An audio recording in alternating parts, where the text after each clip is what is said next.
CAP, Agricultores de Portugal, 1975-2025. 50 anos de atividade em defesa dos interesses dos agricultores e produtores florestais. 50 anos a contribuir para o rumo das políticas públicas e a estimular o debate de temáticas decisivas para o setor agrícola e florestal.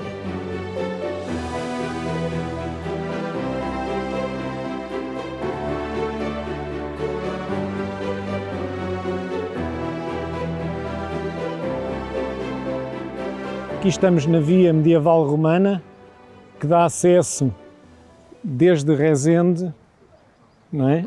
até à nossa freguesia, através da ponte romana de Carcavelos. Portanto, a ponte está sob o rio Corvo e foi aqui que nos inspirámos para a parcela e para a cultura das nogueiras. Portanto, a jusante da ponte, aqui embaixo, podemos ver o rio Corvo e ainda as nogueiras, portanto, que a família, os nossos primos, mantiveram sempre. As velhas já não estão, porque a nogueira branca tem uma duração de vida de 100 e poucos anos e, portanto, as nogueiras velhas já só há 1 ou 2 exemplares, já foram cortadas, já secaram, já caíram e, portanto, mas ainda conseguimos ver 2, mas foram plantadas igualmente o mesmo tipo de árvores. E foi aqui que nos inspirámos para a cultura da nogueira, porque vimos que era uma cultura muito bem adaptada ao local, são solos permeáveis, solos muito ricos em matéria orgânica, com umidade e, portanto, é o solar perfeito para as nogueiras. Esta via era a via que o Eça de Queiroz, ou uma das vias que o Eça de Queiroz utilizava, quando vinha a cavalo desde Tormes até à ilustre Casa de Ramires, que visitava com alguma frequência. A ilustre Casa de Ramires fica na freguesia de São Cipriano. Aqui estamos, por assim dizer, no início do projeto, foi aqui que tudo começou. Portanto, estamos junto à ponte romana de Carcavelos, perto da residência do meu avô, e, portanto, aqui foi o embrião de toda esta exploração agrícola. Estamos na parcela do Casal, é uma parcela com solo muito rico, é um solo que recebeu, durante muitas décadas, recebeu o bagaço do alambique, e, portanto, era aqui que se descarregava o bagaço e o solo e matéria orgânica, e o solo é muito fértil. Como o solo é fértil, nós optámos também por uma cultura que tirasse proveito dessa fertilidade. A minha avó plantou nogueiras brancas, Juglans régia, para produção de madeira e fruto. Portanto, havia aqui já por tradição, havia aqui uma produção de nozes e, entretanto, nós optámos por esta cultura. É uma zona que permite ter a cultura da nogueira sem rega, sem investimento na rega, sem a necessidade desse consumo de água a regar. Portanto, a partir do 4º, 5º ano, estas nogueiras não precisam de qualquer rega. Optámos pela variedade Lara, que é uma variedade muito produtiva e que tira proveito da fertilidade deste solo. Aqui estamos junto ao Ribeiro de Corvo, portanto, na margem esquerda, é o ribeiro da freguesia, que nasce no Monte São Cristóvão, na povoação de Felgueiras. Aqui tem em frente os moinhos, este ribeiro tinha dezenas de moinhos em funcionamento. Agora a seguir vamos ver a parcela que está mais próxima desta, também começa na cota dos 400 metros, esta está nos 420, as nogueiras. Vamos para a parcela do Olival, que começa nos 400 metros e vai até aos 500 metros. Estamos agora aqui na zona adjacente às nogueiras, o olival da Arrifana e da Tapada. Portanto, era um olival tradicional, com a variedade galega, que é denominada na região pretinha.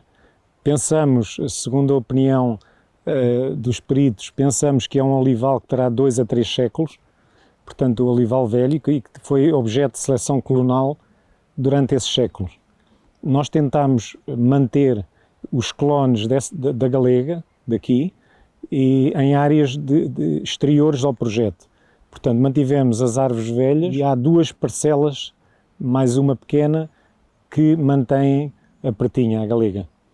Depois introduzimos numa parcela, uma cota mais baixa, a variedade Cordovil, que era a variedade que já existia aqui no Olival, e introduzimos uma variedade nova, que é a Verdeal.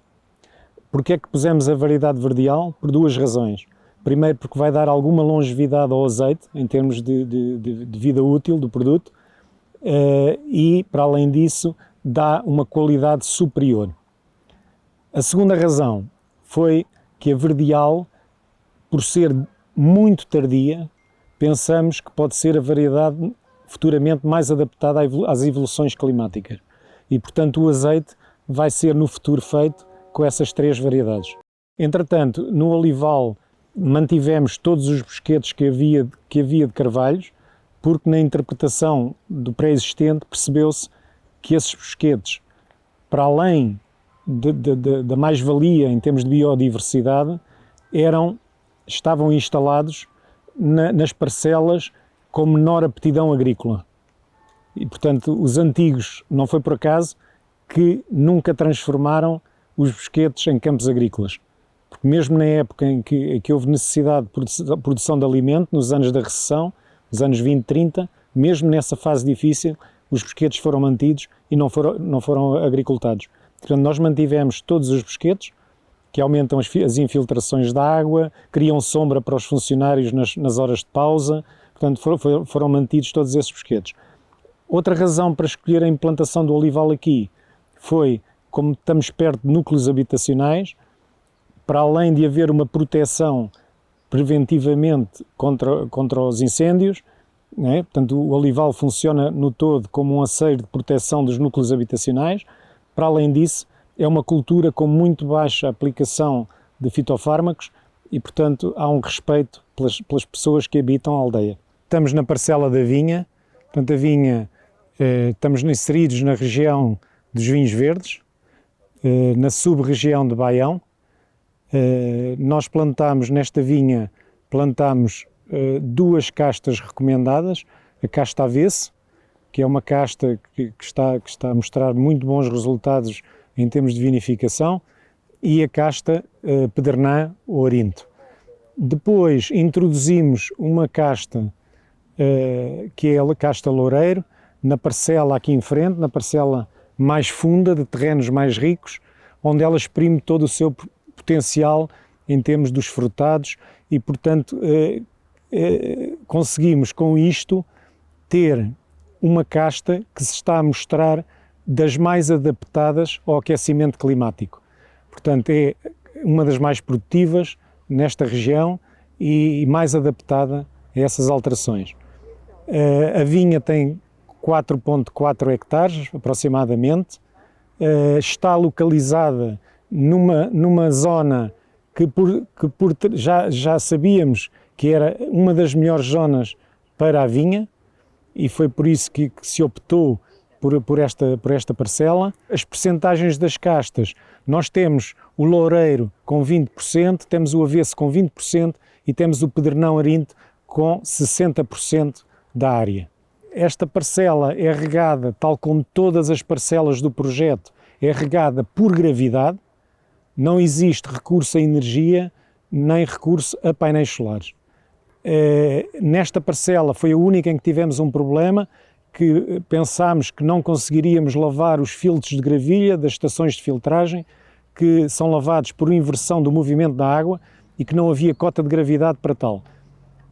Para nossa surpresa, percebemos que quando o ponto de água está no máximo, conseguíamos inverter o movimento da água e lavar o filtro de gravilha. E, portanto, mesmo nesta parcela, conseguimos não aplicar os painéis solares. Portanto, todo o projeto tem zero energia ao nível da rega. Aqui na vinha e nas cercas, depois que vamos ver dos prados, todos os esteios foram reutilizados de antigas ramadas. Portanto, foram reciclados, e os esteios que estão aqui a ver em lousa são esteios que têm umas boas décadas e, portanto, que foram desmontadas as ramadas e foram reutilizados aqui nos bardos da vinha. A uva desta vinha é toda entregue na Quinta da Lixa. Já há muitos anos que trabalhamos com a Quinta da Lixa. A vinha é regada a partir de um tanque tradicional que foi reabilitado na sua cota mais alta. É importante dizer que todos os tanques tradicionais que foram reabilitados para o projeto, para regar cada cultura, não são tanques cobertos. Porquê é que não são tanques cobertos? Porque a água está em permanência disponível para os meios aéreos em caso de incêndio. Nós temos um monumento nacional na freguesia, temos floresta, temos bosques pequenos de carvalhos, que aliás, como podem ver na vinha, foram todos mantidos, estão aqui à nossa frente, e portanto temos a água disponível para os meios aéreos. Foram retiradas, qualquer obstáculo que houvesse nesses pontos de água foi retirado para que os helicópteros possam aceder aos tanques em permanência. Para além disso, na época estival, no verão, a água permanece disponível para todas as aves e para toda a fauna que dela precisar. Portanto, esse foi também um dos pressupostos do projeto e penso que é extremamente interessante.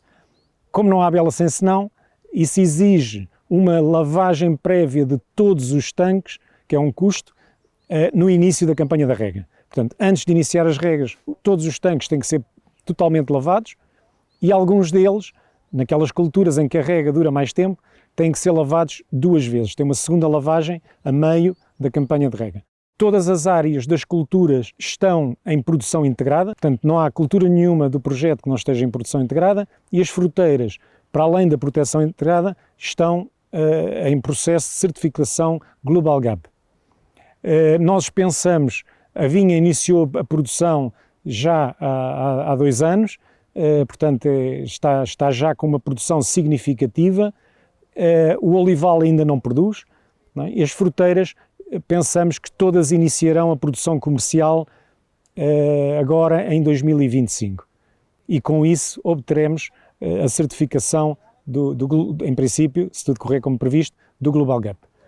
Portanto, é isto, a vinha foi preparada para se poder fazer vinho, não queremos fazer vinho, queremos continuar a fornecer uvas e não a fazer vinho. Porquê? Porque como o projeto tem várias culturas mais ou menos na mesma dimensão e escala, a fazer vinho desfocaria, pensamos nós, pelo menos nesta fase, desfocaria do todo do projeto. E nós não podemos comprometer o projeto no seu todo porque vamos fazer vinho. E, portanto, enquanto tivermos um bom cliente que nos compra as uvas, é esse o caminho. Portanto, aqui agora estamos na zona das fruteiras. É uma propriedade que começa na cota dos 570 metros, com a cultura dos diospireiros, seguida em altitude pela cultura das ameixoeiras. A cultura dos diospireiros foi uma inovação, é o diospiro maçã ou de roer, e que tem funcionado muito bem e pensamos que é um sucesso do ponto de vista técnico e até comercial. Tem uma comercialização muito difícil, tem uma monda de frutos e uma colheita, cada árvore tem que ser colhida 3 vezes, 2 vezes, portanto é muito exigente do ponto de vista cultural e do ponto de vista comercial, mas pensamos que é uma cultura que vale a pena do ponto de vista técnico e comercial. As ameixoeiras é uma cultura tradicional da região, sempre houve ameixas na região, e nós optámos por uma variedade tradicional daqui, que é a Rainha Cláudia, a Stanley e a Presidente. Portanto, temos 3 variedades para diversificação do risco, que tal como nos diospireiros. Nos diospireiros temos a variedade Sinchu, mais precoce, depois temos a variedade Fau-Fau e a Giro.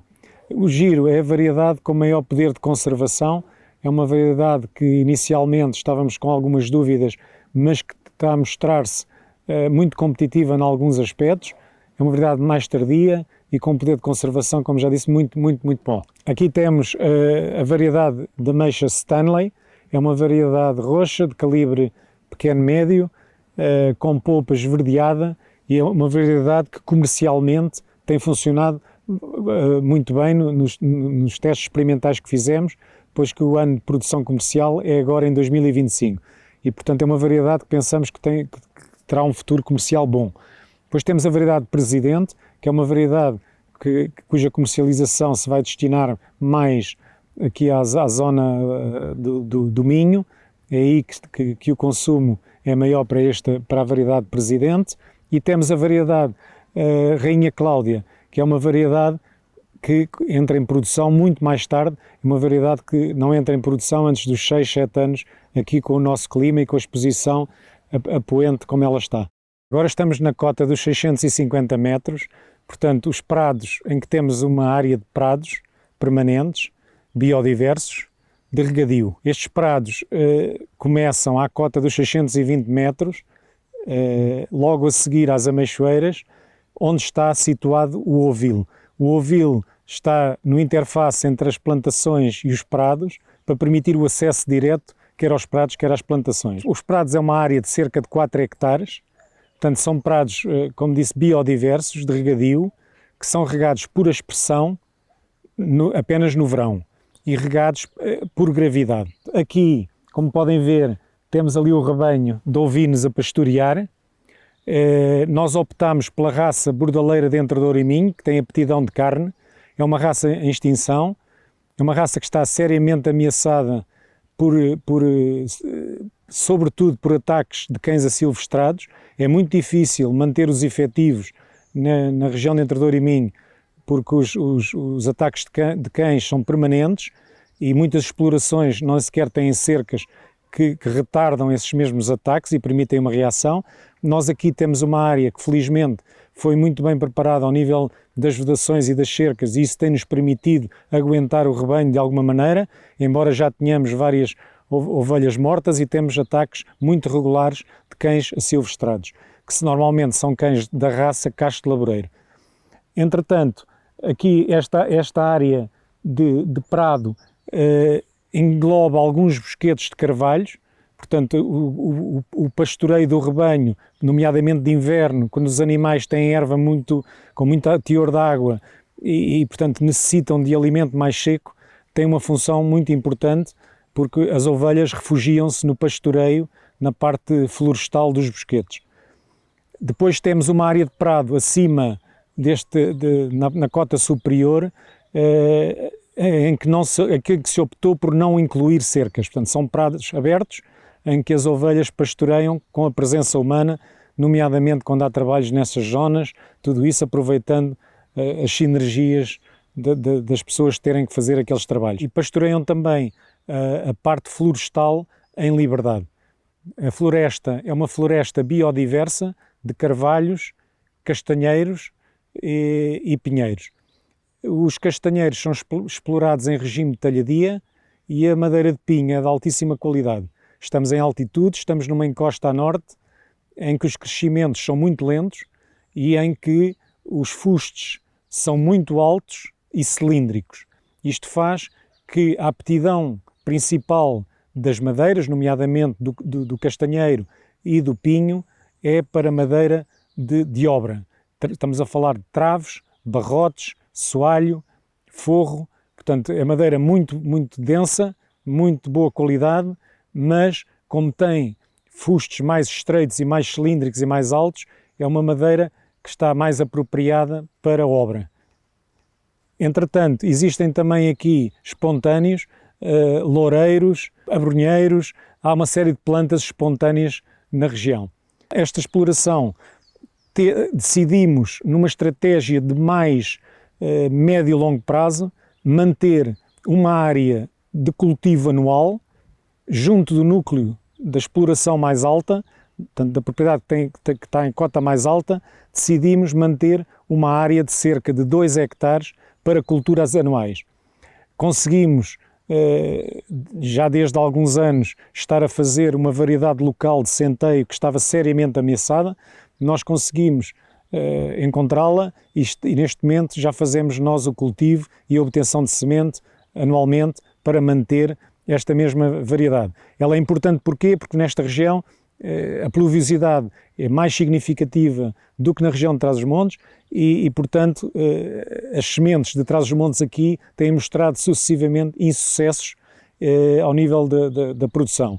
E, portanto, é importante preservarmos esta variedade, que é a variedade local que está adaptada a esta região e à pluviometria desta região. Como culturas anuais fazemos o centeio, fazemos a batata, fazemos alguns hortícolas e agora, mais recentemente, introduzimos o trigo porque nós queremos também ter o trigo a par do centeio para poder fazer o pão. Os cereais são moídos num moinho de água que ainda funciona na região, quando queremos fazer pão. O cereal é usado igualmente para a alimentação dos borregos e para ressemear no ano seguinte as searas. As batatas, optámos por variedades que potenciam uma cozinha tradicional, a cozinha tradicional portuguesa, portanto são variedades dentro do possível e dentro do que existe, com um bom poder de conservação, portanto são variedades que abrolham mais tarde, que têm um bom poder de conservação e que se adaptam aos pratos da cozinha tradicional portuguesa. Este rebanho da Bordaleira de Entre Douro e Minho é um dos poucos rebanhos existentes na região do Douro. A maior parte dos rebanhos estão situados na região do Minho. Este é um dos poucos existentes aqui e é um rebanho que está a ser melhorado e selecionado no sentido da obtenção do maior número de fêmeas pretas. Pronto, nós queremos ter um rebanho, se possível, todo preto, por várias razões. Entretanto, a lã não é valorizada na região, não paga sequer a tosquia, e nós fizemos um protocolo com uma empresa artesanal de produção de produtos artesanais de lã, que só trabalha lã da raça Bordaleira de Entre Douro e Minho. Esse protocolo permitiu-nos valorizar a lã significativamente, o que nos permite, pelo menos, pagar o custo de esquia com a comercialização da lã. Esta raça tem algumas valências, nomeadamente ao nível do aproveitamento dos matos. É uma raça que, por exemplo, se alimenta dos fetos secos, na altura em que eles estão secos, a raça come fetos secos, é uma raça que come silvas, é uma raça que é muito importante num contexto agroflorestal. E foi uma das razões porque se optou por esta raça. A fertilidade da raça é muito elevada, portanto estamos sempre a nascer borregos, é uma raça muito interessante em termos de fertilidade. Neste momento está a ser estudada e avaliada a hipótese de criar uma IGP para os borregos e para a carne da Bordaleira de Entre Douro e Minho. Agora estamos na cota dos 780 metros, no topo da plantação dos castanheiros. Portanto, isto é cerca de 1,5 hectares de castanheiros e cerca de 3.000 metros na cota inferior de nogueira preta. Os castanheiros, tratando-se principalmente de um aceiro de proteção da floresta contra incêndios, optámos por uma densidade mais baixa de castanheiros e por compassos de 10x10. A nível de porta-enxerto, optou-se pelo Marsol, que é um porta-enxerto que apresenta muito boas resistências às principais doenças do castanheiro e à secura, que é muito importante, e também apresenta um excelente vigor. O compasso mais afastado tem que ver para reduzir a probabilidade de propagação de incêndio que venha do pinhal adjacente, quer de poente, quer de nascente. Aqui este aceiro demorou muito tempo, a ideia demorou algum tempo a ser maturada, portanto, inicialmente começámos a pensar nisto em 2018 e só foi concretizado agora no início de 2025. Ele funciona como aceiro de proteção da floresta da freguesia, nesta zona, em que ele cria uma ruptura entre os fogos que vêm de poente com os ventos dominantes da Barra do Douro, e tenho que referir que há uma estrada alcatroada a poente também, e portanto com mais risco de ignições, e portanto este aceiro não permite a propagação desses fogos para a floresta localizada a este. Aqui, como podem ver, existe pinhal de regeneração natural, que tem cerca de 8 anos, em ambos os lados.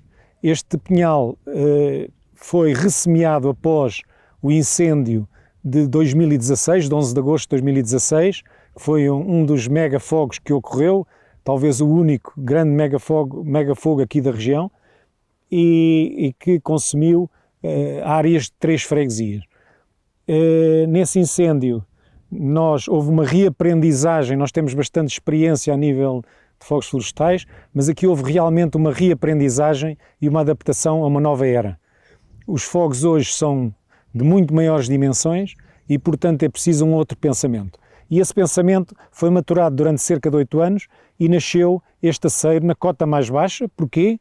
porque é onde estão os solos mais ricos e, portanto, com maior potencial de produção. Nós estamos a falar de um solo que teve uma taxa de matéria orgânica média de 3,8%, e, portanto, aqui podemos ter uma atividade produtiva rentável e que nos ajuda a manter um aceiro de forma permanente, estruturante, que protege a floresta e o pinhal de regeneração natural.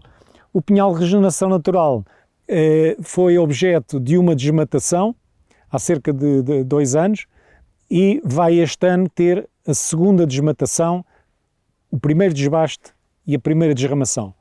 Pronto. Nós não gostamos de fazer ações muito fortes sobre o pinhal, preferimos fazer 2 do que fazer uma, e como tal a desramação é uma desramação QB, estamos a falar de 1 andar ou 2 quando estão juntos, e depois 3, 4 anos a seguir repetimos a operação. Pronto. Há um objetivo de produção de madeira de qualidade e como tal tem que ser feito regularmente para que não hajam nós durante 2 toras pelo menos, ou seja, 6 metros do pinheiro não devem ter nós para permitir madeira nobre sem qualquer nó.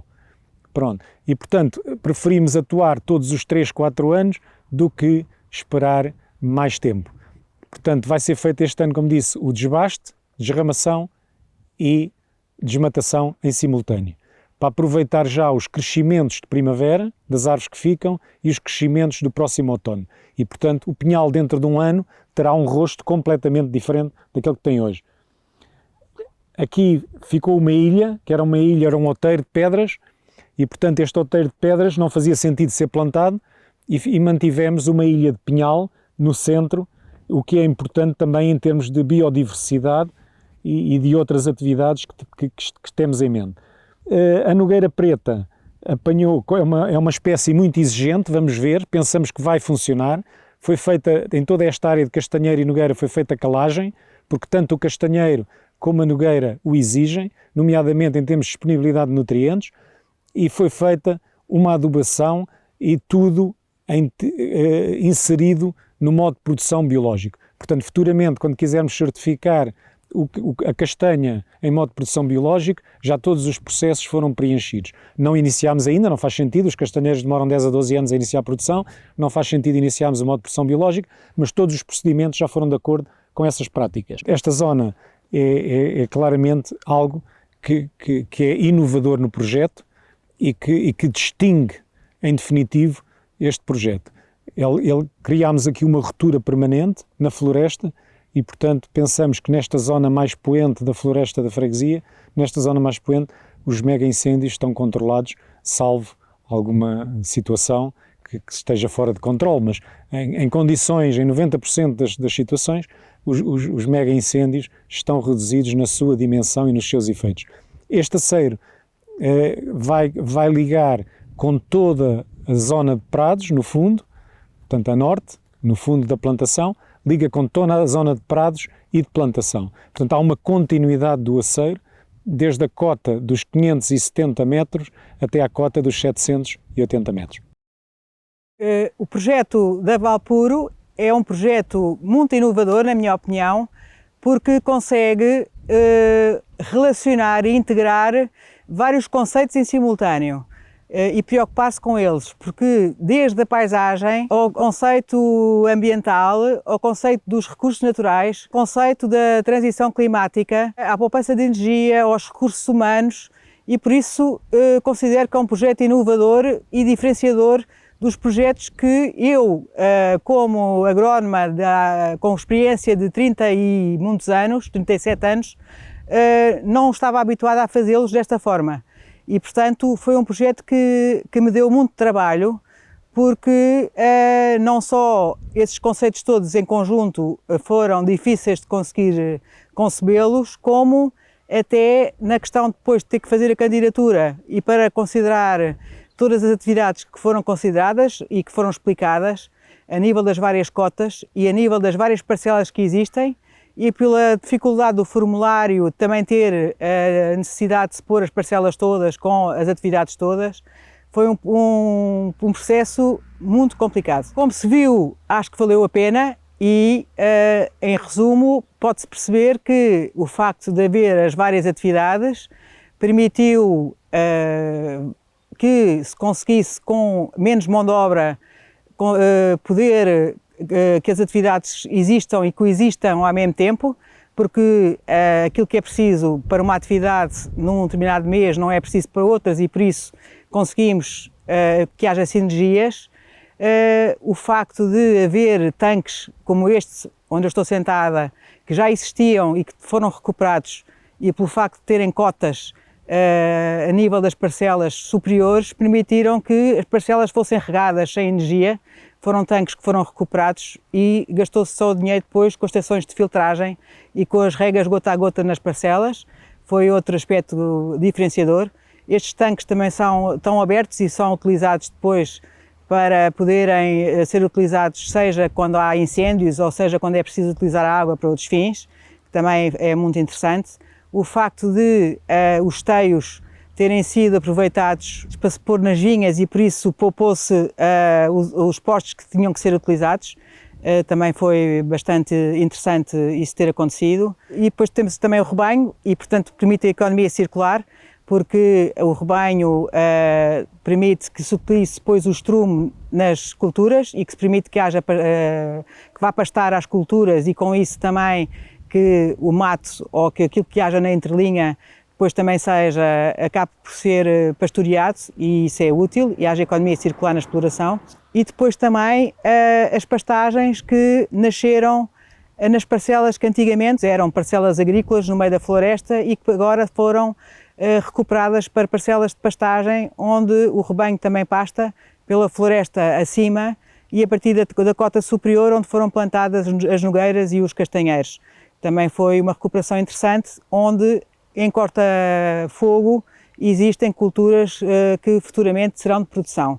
Portanto, é outro aspecto que também considero bastante inovador. A questão deste conceito é que as políticas existentes não estão preparadas para apoiar este tipo de agricultura integrada, diversificada e que com este conjunto de situações, porque está tudo preparado para que a exploração agrícola tenha uma única cultura, em monocultura, que é aquilo que acontece no sul de Portugal e que não é o desejável nesta região, com cotas diferentes e com conceitos diferentes necessários para que os recursos naturais sejam preservados.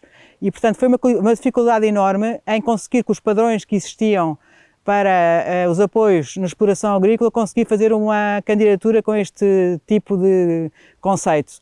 Foi de tal maneira a dificuldade que na primeira vez que veio, até veio reprovada e, portanto, teve que ser várias vezes contestado para conseguirmos chegar a algum lado, mas mesmo assim os apoios depois finais de fundo perdido foram baixíssimos pelos cortes que os técnicos fizeram por não perceberem os conceitos. E, portanto, apelo aqui que seja visto este tipo de situações que são importantíssimas para que se possa vir a apoiar este tipo de situações nestas zonas onde são de todo importantes para que possam ser replicados. Por fim, veio cá o técnico para vistoriar a exploração no âmbito do último pedido de pagamento e também ficou maravilhado com o que viu e considerou que esta exploração podia ser um caso de estudo para replicar na região e isso também foi bastante interessante e ficámos muito contentes com isso. É um projeto de família, é um projeto que está agora na 4ª geração, é um projeto que engloba 2 jovens e, portanto, há uma continuidade, a família colabora quando necessário e quando possível e, portanto, é um projeto que vem de trás e que pensamos que irá para a frente, para o futuro, é virado para o futuro e estruturado por um legado, por conhecimento, por experiência, por sabedoria. E isso pensamos que é importante para as novas gerações terem o alicerce que lhes permita estruturar a sua capacidade inovadora e a capacidade de construção de um futuro melhor.